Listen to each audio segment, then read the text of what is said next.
আমরা তো ভাই একটু কেতাব পড়ে জানলাম, উনি তো চোখে দেখেছেন, উনাদের সময়ের ঘটনা প্র্যাকটিক্যাল, ওনারা নিজেরাই সাক্ষী।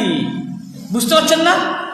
হযরত আবু বকর, হযরত ওমর, হযরত ওসমান, ইনাদের থেকে বেশি আমরাও জানি না, ওনারা প্র্যাকটিক্যাল। কিন্তু মৃত্যুর সময় সব মানুষ বুঝতে পারে নিজের ভুল, বুঝতে পারে না?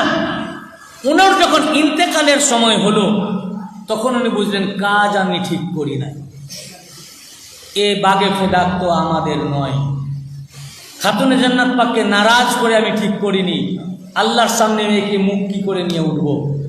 এই জন্য হযরত আবু বকর মৃত্যুর সময় উনি আফসোস করেছিলেন তিনটি বিষয়ের উপরে। হায় আফসোস, আমি যদি তিনটি কাজ না করতাম। উনি স্বীকারও করেছেন যে আমি কাজ ভুল করেছি। স্বীকার কি করেছেন? যে আমি কাজ ভুল করেছি।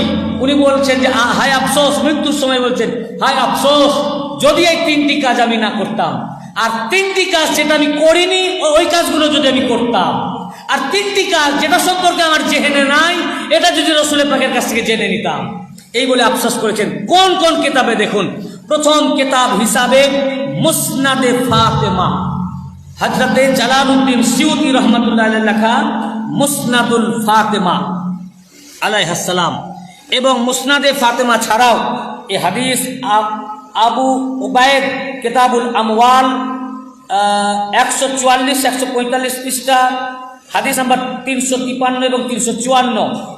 ফের এ হাদিস ইমাম তাবরানি মুজামুল কবির প্রথম খণ্ডের 62 পৃষ্ঠা এ হাদিসের কিতাব, এবং 63 পৃষ্ঠা হাদিস নাম্বার 43 ইমাম তাবরানি। আবার হাদিস রিওয়ায়াত করেছেন আবু নুআইম ইসফাহানি তার হিলিয়াতুল আউলিয়া প্রথম খণ্ডের 34 পৃষ্ঠা। এর হাদিস রিওয়ায়াত করেছেন আবি মনজুর তার তারিখে দিমাশক আল কবীরের মধ্যে, ইবনে আসাকির 13তম খণ্ডের 122 এবং 123 পৃষ্ঠা। এতগুলো পৃষ্ঠার মধ্যে এই আলফাজ আমি পড়ে শোনাচ্ছি। মুসনাদে ফাতেমাতুজ জাহরা, আল্লামা জালালউদ্দিন সিউতি আজিম মুফাসসির, উনি মুফাসসিরও আছেন, মুহাদ্দিস আছেন, মুআররিখ আছেন, এবং আসমাউর রিজালের ফন্নে হাদিসের ইমাম রয়েছেন। আবার উনি তারিখের মুআররিখ রয়েছেন, তারিখের কিতাব লিখেছেন।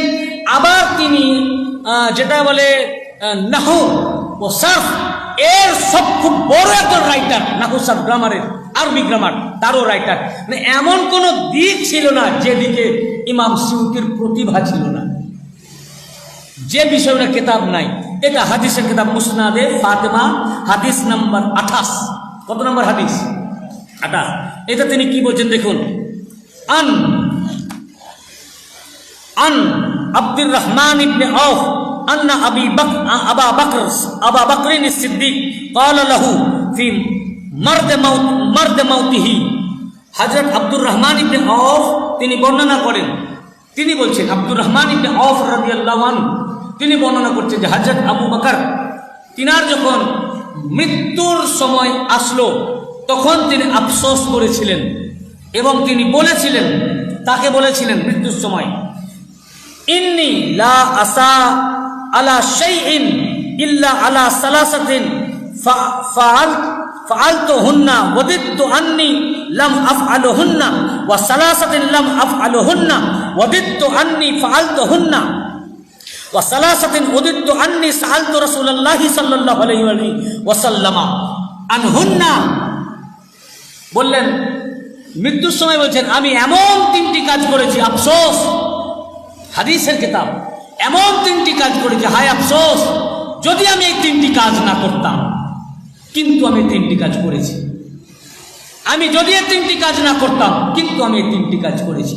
তারপরে বলছেন আফসোস আমি যদি এই তিনটি কাজ করতাম যা আমি করিনি। তারপরে বলছেন আফসোস আমি যদি তিনটি বিষয়ে রাসূলের পাকের কাছে জিজ্ঞেস করে নিতাম যা আমি জিজ্ঞেস করি নাই। এরপরে বলছেন ফাআম্মাল্লাতী, সেগুলো কি কি? সেগুলো হচ্ছে উদিত্তু আন্নী লাম আকুনু আকশিফু বাইতা ফাতিমা ওয়া তারাকতুহু। প্রথম কাজ যেটা আমি করেছি যে ফাতেমাতুজ জাহরা আলাইহিস সালাম উনার দরজা যদি আমি না ভাঙাতাম। হযরত উমর গিয়ে যে দরজায় লাথি মারলেন, দরজা ভাঙলেন, এটা কার জামানায় হয়েছে? হযরত আবু বকরের জামানায়। এটা উনার যুগে হয়েছে, উনি পাঠিয়েছিলেন।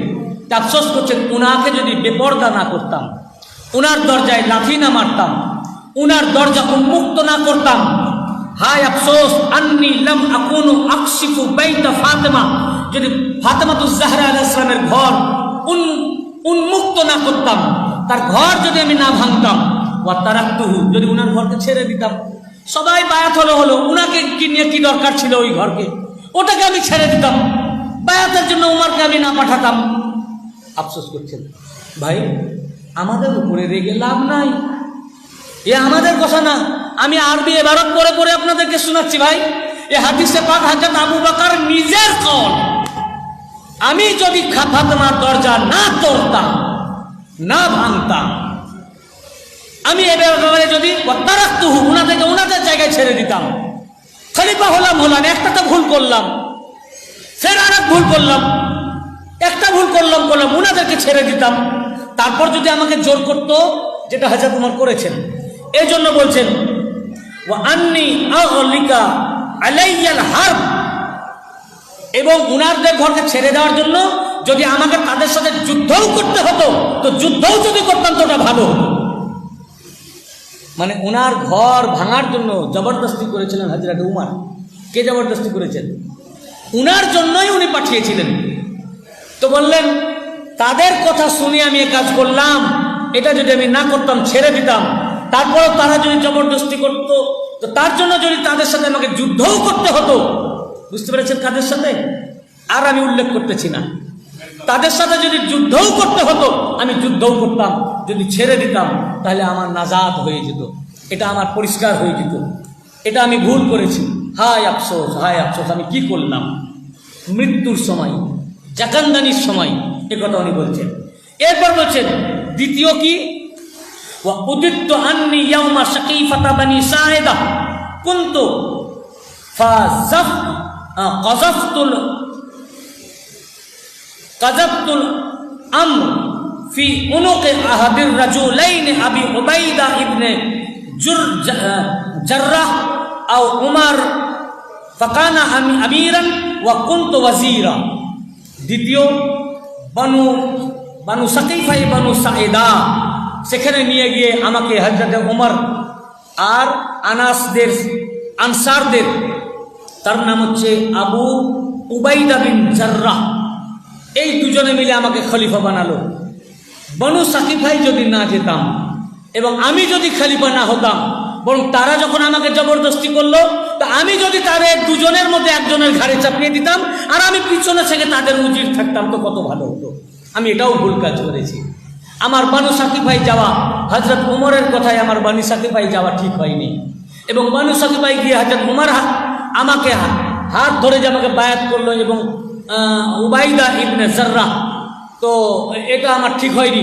বরং তারা যে জবরদস্তি আমাকে খলিফা করলো, আমি যদি এটা তাদেরই ঘাড়ে চাপিয়ে দিতাম, তাদেরই দুজনের একজনের হাতে চাপিয়ে দিতাম, তারা বুঝে নিত এই খেলা, তারা জবাব দিত আল্লাহর কাছে এই খেলা, কিন্তু আমি ঘাড়ে কেন হায় আফসোস নিলাম, এ অন্যায় কাজ আমি কেন করলাম। তাহলে বানু সাকিফায়ে সায়েদাতে গিয়ে উনি যে হযরতে আবু বকর, যে হযরতে উমর যে তাকে খলিফা বানিয়েছেন, এবং উবাইদা বিন জাররাহ, এরা দুজনে মিলে যে খলিফা বানিয়েছেন, হযরত আবু বকর স্বীকার করছেন এটা তাদের বানানো, এটা আমার ঠিক হয়নি, হাততালাফি হয়েছে, এটা ঠিক হয়নি। তারা যখন জোর করলো, তো তাদের দুজনের মধ্যে একজনকে আমি চাপিয়ে দিতাম, এটাই আমার জন্য বুদ্ধিমানের কাজ হতো। আর যে বিষয়ে আমার মাথায় ঢুকেনি, এটা যদি আমি রসুল পাককেই জেনে নিতাম। দেখুন হযরত আবু বকর আফসোস করেছেন। কি আফসোস করছেন? হযরত আবু বকর।